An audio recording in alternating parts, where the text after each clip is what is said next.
host, Nikki Mons.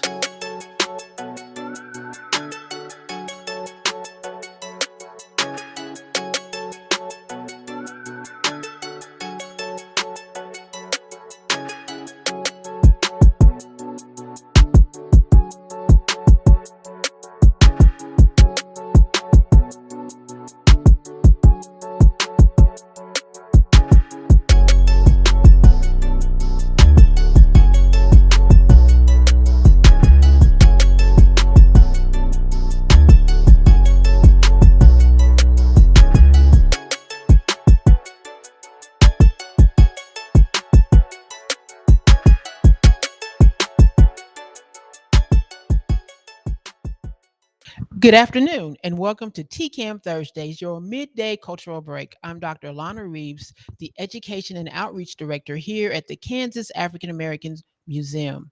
Today, we are sitting in the middle of Portrait of a Man, and we are talking with our special guest, Malaika Bell, and I am the Family Inclusion and Belonging Specialist for Wichita Public Schools.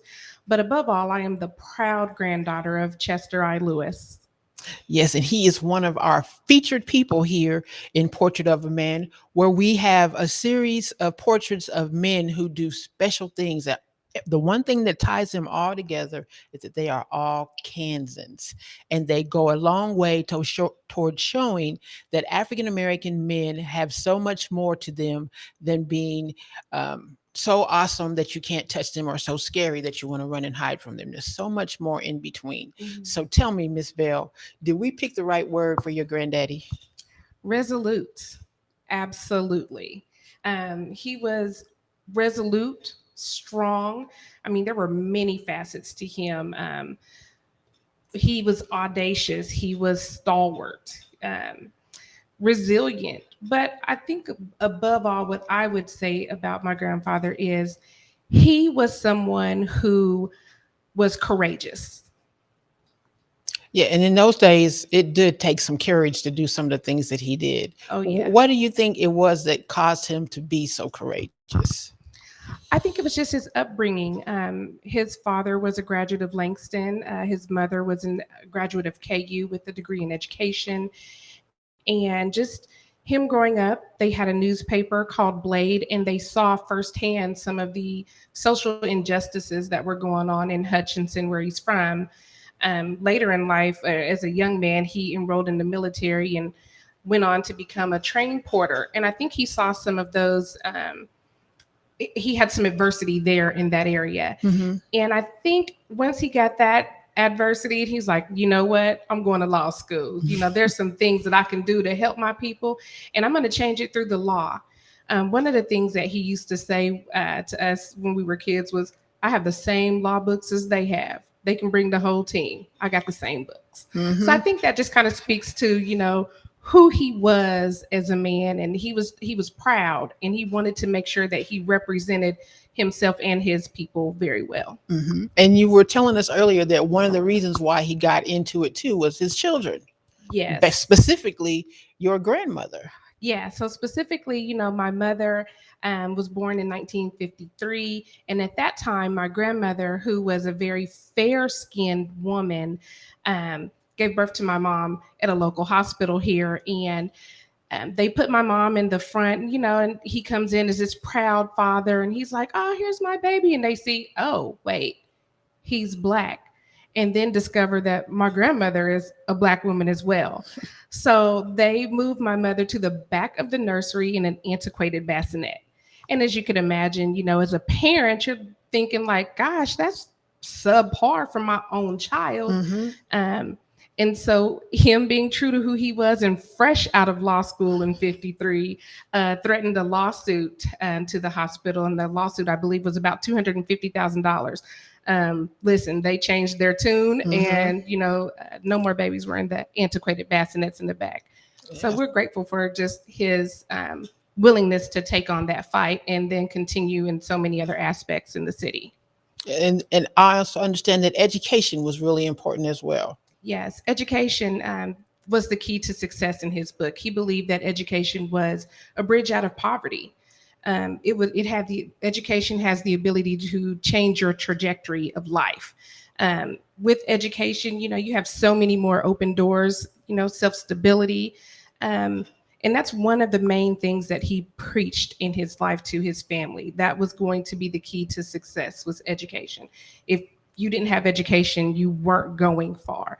Now I know today there's many other forms of education, like we have tech schools and trades, and I think he would be a champion of all of that. But something that you do to further your education Hmm. will definitely get you out of poverty. Poverty, right? Definitely, that has always been a strong tool for the African American family was education. Absolutely, it's important. Hmm. Without education, it's just no telling where you're going to end up. It Hmm. could be good or bad, but education will definitely guarantee you to have some change in your life Right, positively. right. Like you said, those keys to success, the keys to Hmm. open those doors to other Yeah, things. and I think he equated that too with there's freedom. The other thing that he used to tell us was, "Do you want to be free?" And that was what he would tell people in the community as well. Do you want to be free? How are you going to go about obtaining that freedom? Hmm. You know, he was that was just who he was at heart. He believed in people, especially our people. Okay, so now when he asked the question, "Do you want to be free?" How do you think he defined freedom? I think he defined freedom as economic freedom. Hmm. How are you going to get yourself and those around you out of systemic poverty? But you had to be educated to know what redlining or, some of the other systemic issues that faced us then and now. You had to be educated to know what that was. And so I think, with him saying, "Do you want to be free?" Let's take charge, take up the mantle, and how are we going to move this forward? How are we going to be better together? Right, and I would say too that on in the battle for freedom, that your grandfather had his family on the front line of the battle Oh yeah. from your mother's birth. Hmm. Even it didn't stop there; it Oh yeah. continued because even when you talked about redlining, when it Hmm. came time to buy a home where he wanted to buy a home. Hmm. He was definitely one of the first people to move across Hmm. Hillside and 21st Street. So, I mean, that was, if he's going to be, leading and asking people to do the same, he definitely wanted to be the example to show them that it can be done. And in a lot of cases, how they could do the same thing. And many did. He practiced what he He preached, always practiced what he preached. and I understand that's something that you do today too. Oh yes, yes. I was just telling you all earlier that I have the heart to serve, but I have the blood of a social justice advocate. That's in me, Hmm. and I think that drives me in what I'm doing with Wichita Public Schools now is making sure that our kids are connected and have access points to the community to different opportunities. And those things are also bridges out of poverty, right? Hmm. Different opportunities and being exposed to things that you may not be exposed to otherwise. And I would say that your job is so much deeper. I think you said originally it was called family engagement, but Hmm. now it's family inclusion and belonging specialist. So, what are some of the things that you do to make that happen to help families to feel included and that they belong?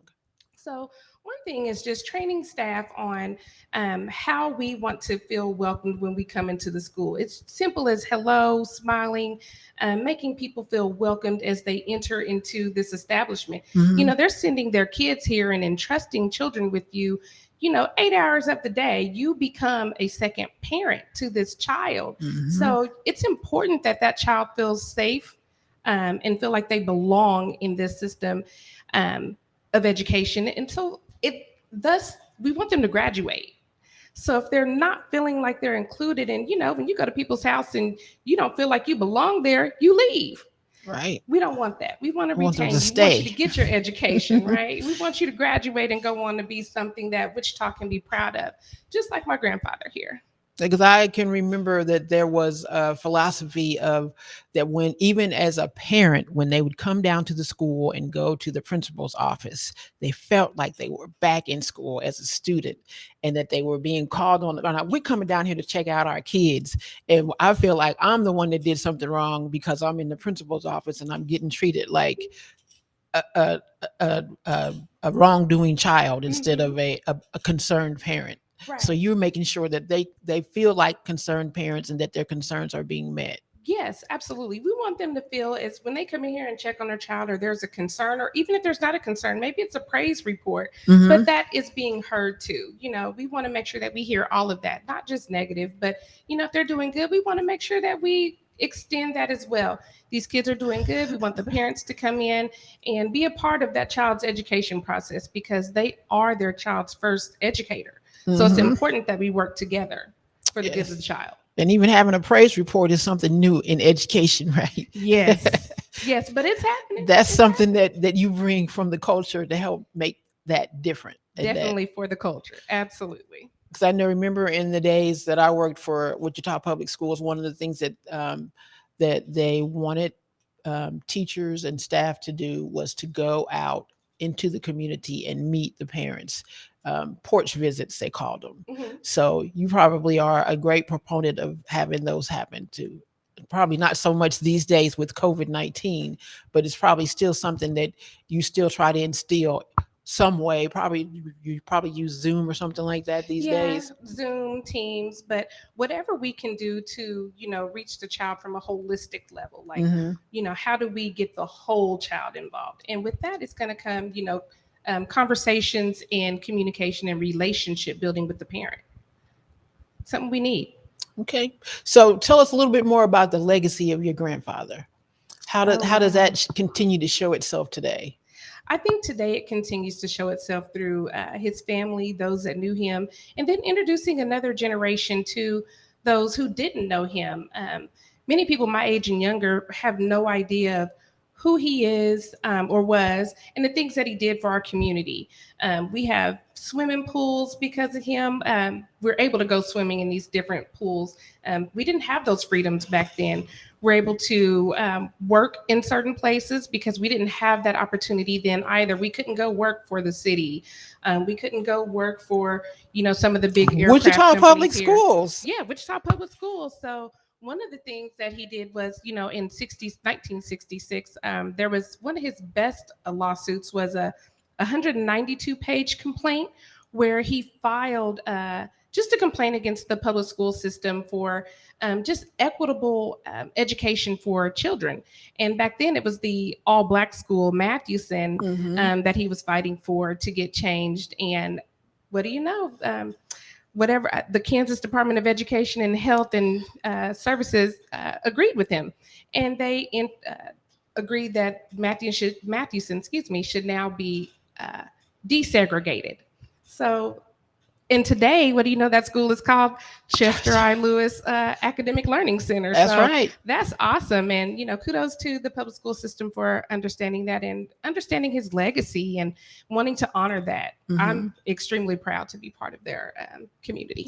So that's what when people come to the museum and we tell them stories about people. One of the stories that I like to tell, especially about Mr. Lewis here, is that when he graduated from law school, he beat a path straight to Wichita, Kansas.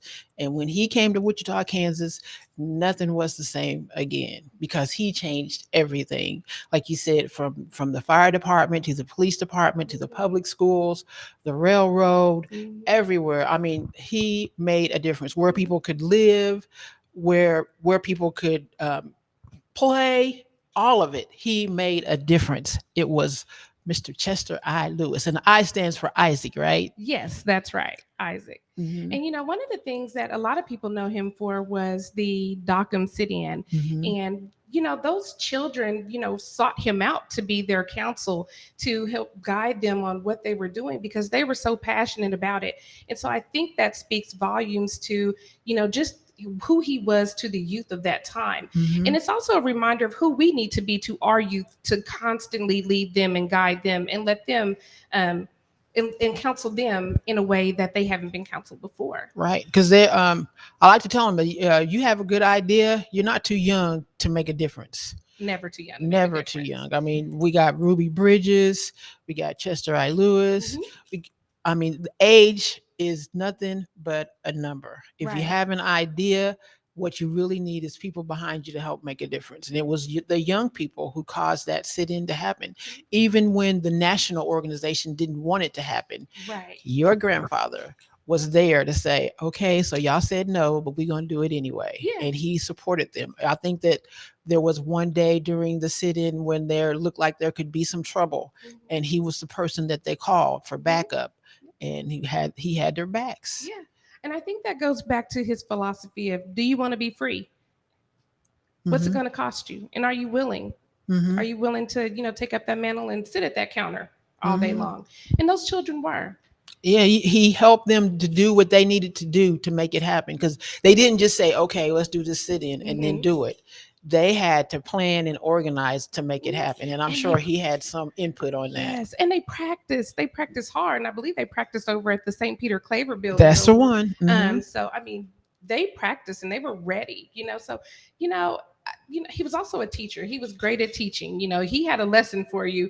If you came to him with something, there was going to be a lesson in it. And that's probably one of the things that I remember just as his granddaughter is just, you know, the lessons that he instilled in us, and especially about education, but also just, kindness and, Mm-hmm. generosity.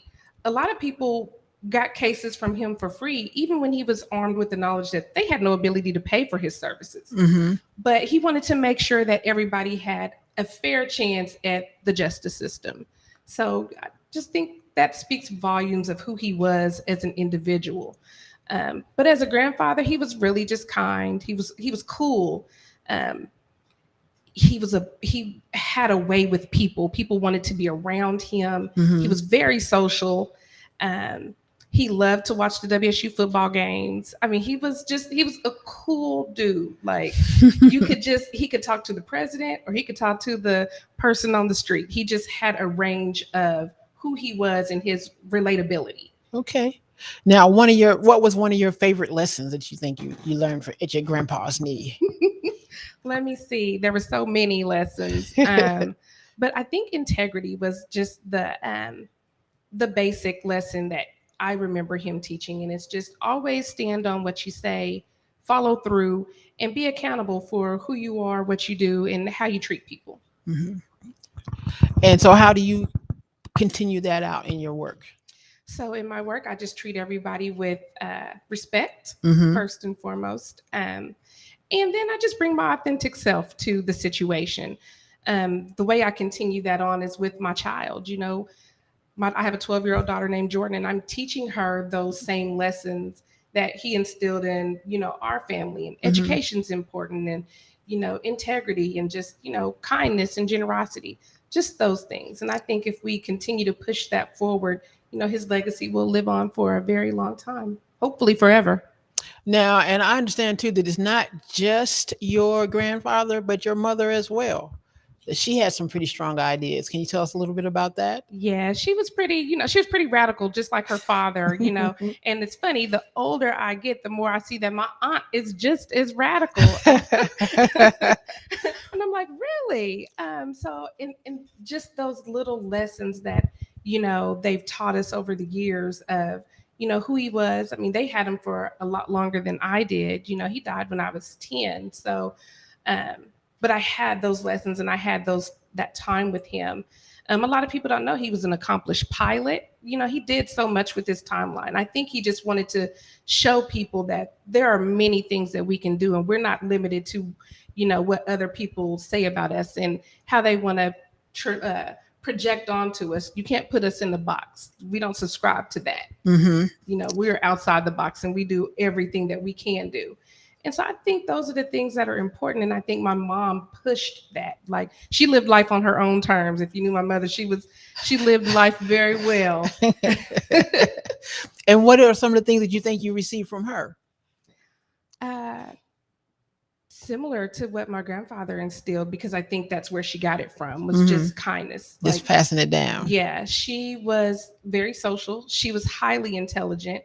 Um, she would give you the shirt off her back. She'd give you her last. And those are the things that I take with me. It's just that, treat others well, do unto others. And that's the thing that she really instilled in me. And that's what I take with me. Okay. So now, what caused you to get into education versus being like your grandfather and pursuing the law or becoming a doctor? Because it's obvious that you're highly intelligent as well. You could be whoever you wanted to be. Well, thank you. I carry that torch very well. Um, I don't know.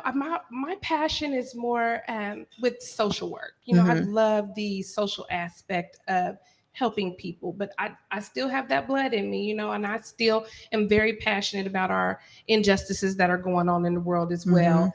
I don't know if I ever wanted to be an attorney. Maybe as a kid I thought that, but no, I love being around kids, and I love making sure that they feel that they can take up this mantle and Hmm. carry it forward.